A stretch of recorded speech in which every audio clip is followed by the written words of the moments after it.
Discoverers and Wonders! Joanne and Nico here, back for another visa application guide. A few months ago, nag-release kami ng step-by-step guide on how to get a Schengen visa for those of you who are planning to go to Europe. And we are so happy na marami kaming natulungan sa video na yon. At dahil doon, marami sa inyo ang nagre-request na gumawa rin kami ng US visa application guide. So, 2 years ago, nagbakasyon kami sa US ni Nico. And that was also my first time na kumuha ng US visa.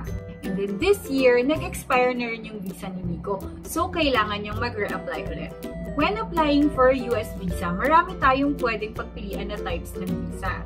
Like J1, K1, H1B, B1, and B2. So, you have to choose the right one depending on your purpose of visit. So, depende na rin yun sa inyo. If you're going because of tourism or gusto nyo mamasyal, for exchange student, employment, or visiting your fiancé. And for this video, magfo-focus tayo doon sa pinaka-common na kinukuha natin mga Pilipino, which is the B1, B2, or the tourist visa. So, wag na natin patagalin pa, Discoverers and Wonders, dahil isi-share na namin sa inyo yung step-by-step guide on how to secure your US visa. So, first thing that you have to do, of course, is to visit the Consular Electronic Application Center. Then, select the location kung saan tayo mag-a-apply. In our case, syempre, sa Pilipinas tayo nakatira, so, Philippines. Magre-refresh lang to saglit. Then, enter natin yung code. Then, start yung application. Then, click Agree. Make sure pala to save yung application ID or DS-116 number. Gagamitin natin to retrieve yung application form natin in case mag-time out yung website nila.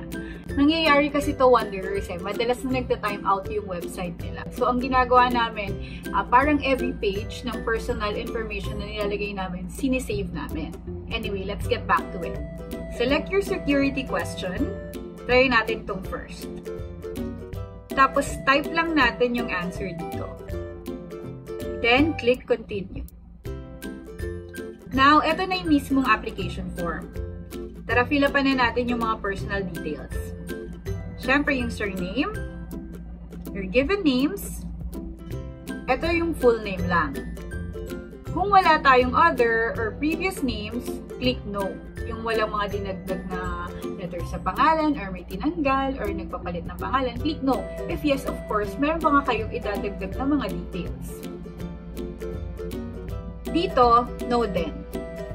Then your sex, specify it, male or female. Status, single, married. Date of birth. Place of birth. And then, of course, Philippines.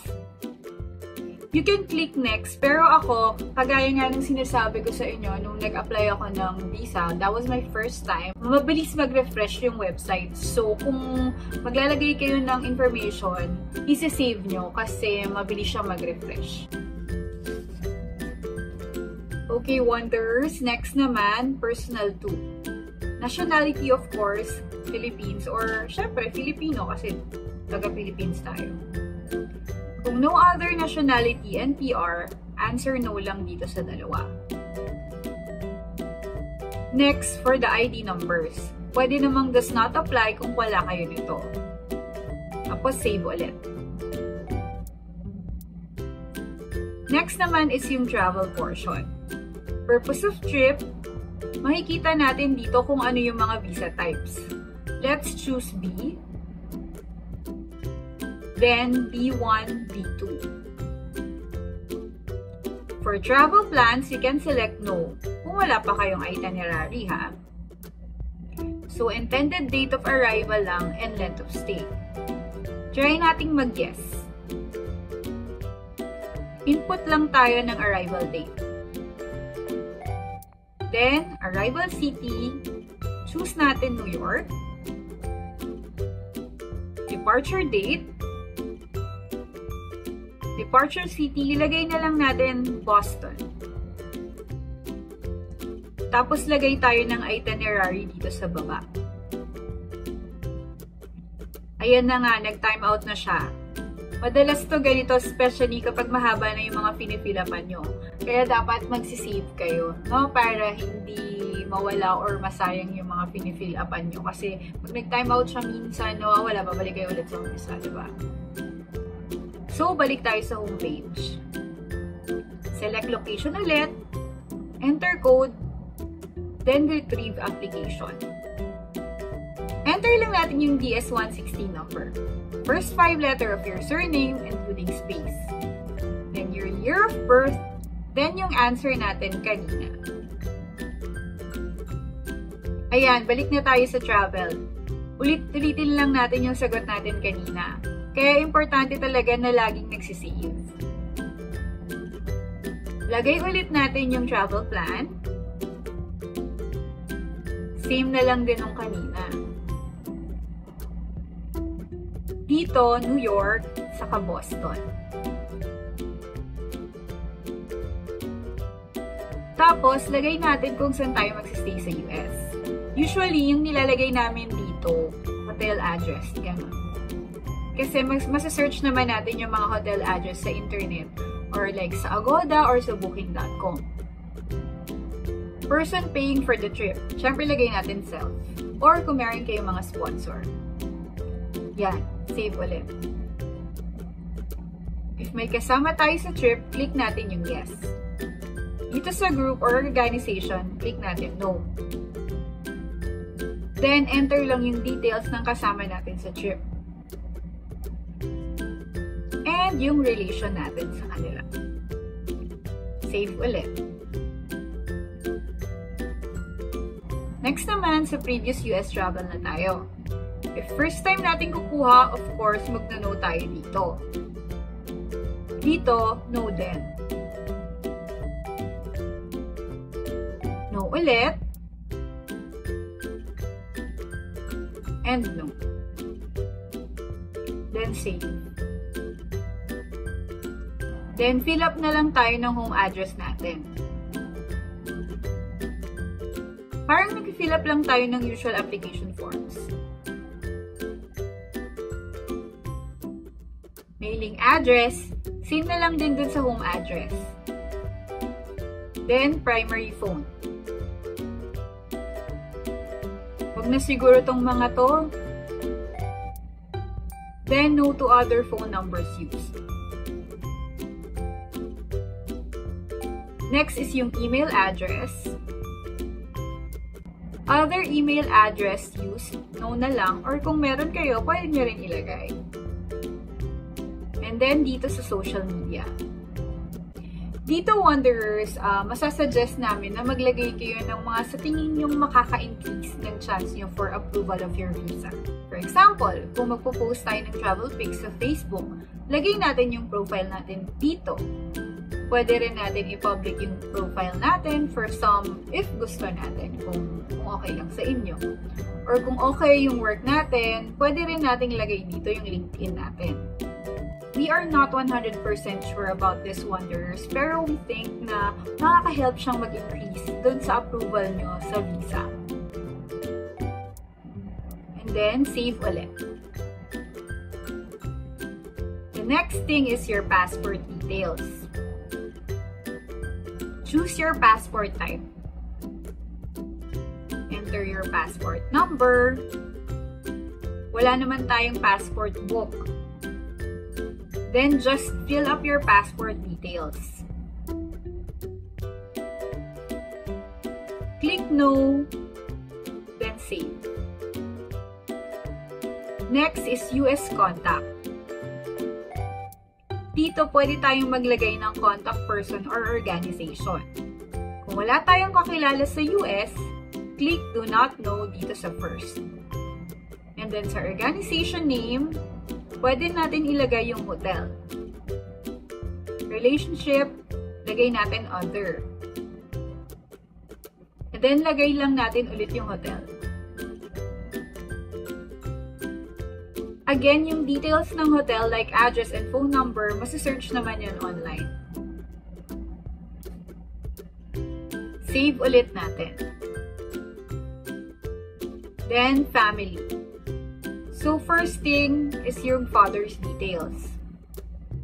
Full name lang naman siya.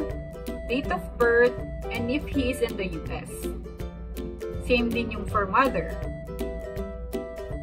Ayan, gayahin lang natin para mabilis. Then dito sa baba, answer lang natin if may relatives tayo sa US. So magno-no tayo dito sa mga to. Save. Pero kung may mga relatives kayo sa US, lagay nyo yes. Then, work naman tayo wonders. Select primary occupation. Then, provide lang natin yung employment details natin kung employee tayo. Like employer's name, address, phone number, start date, monthly income, and then yung duties. And then, save ulit. And then, next, pwede pa tayong maglagay pa ng mga previous experiences dito. Pero pwede din namang hindi na. For education, pwede rin natin i-add dito. Lagay lang natin yung school name, yung address, course of study, and kung kailan yung attendance date natin. Save lang ulit. Tapos dito na sa additional questions. No tayo dito sa clan or tribe, sa language, English, then add din natin yung Filipino. Lagay din natin yung mga countries na napuntahan natin recently. Let's say Japan, Switzerland, Austria, and Hong Kong. Then, itong mga additional questions sa baba, inuna lang natin lahat. And then again, save ulit. Then, security and background checks na lang. Answerin lang natin to. Bali, 5 parts siya. Pero, onti lang naman yung mga questions. Usually, puro no yung sagot. Wag na rin natin i-save kasi mabilis lang naman. Pero depende pa rin sa inyo kung mabagal kayong magsagot or magbasa, edi i-save lang ng save. Save na lang natin dito sa dulo to. And then, photo na. Bali, mag-upload lang tayo dito ng photo. Pero hindi naman ito yung mag-appear sa US visa natin if ma-approve tayo. Meron din silang guidelines and cropping tool in case kailangan natin. Choose lang tayo ng file and then upload. Take note, wonders, na kahit mag-upload tayo ng picture dito, kailangan pa rin natin magdala ng 2x2 photo ID na dadalhin natin sa mismong interview, and then yun yung mag-a-appear na picture or photo doon sa US visa sakaling ma-approve tayo, okay? Then, finally, ito na siya. Review lang natin yung mga sinagot natin kanina. You can also print this if you want, pero hindi naman siya kailangan i-submit. Pag okay na, you just have to sign and submit. Take note that once submitted, hindi na mababago yung DS-160 application. If may need tayong baguhin, kailangan natin gumawa ng panibago, so dapat sure kayo doon sa mga ilalagay nyo. Kaya dapat review nyo siya. Then, pag nasubmit na natin to, makaka-receive tayo ng confirmation letter na kailangan nating i-print at dalhin natin doon sa araw ng interview natin. Speaking of interview appointment wanderers, before tayo makakuha ng slot for our interview, kailangan muna natin magbayad ng visa fees. So, punta naman tayo dito sa visa fees. Sabi dito, in US dollars yung fee, pero in peso natin siya syempre babayaran. And you can pay via RCBC or PesoNet. So right now, ang conversion pala is 60 pesos to $1. Then, punta naman tayo dito. Hanapin natin yung payment options. Ayan. If via RCBC tayo magbabayad, just click the deposit slip for B1, B2. $185 siya. So, that's 11,100 pesos. And andito sa baba yung step-by-step process kung paano magbayad sa mismong bank.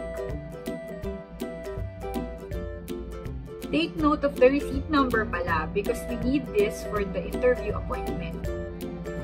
And keep the receipt after paying dahil kailangan natin siya sa mismong interview. If via PisoNet naman, click natin to.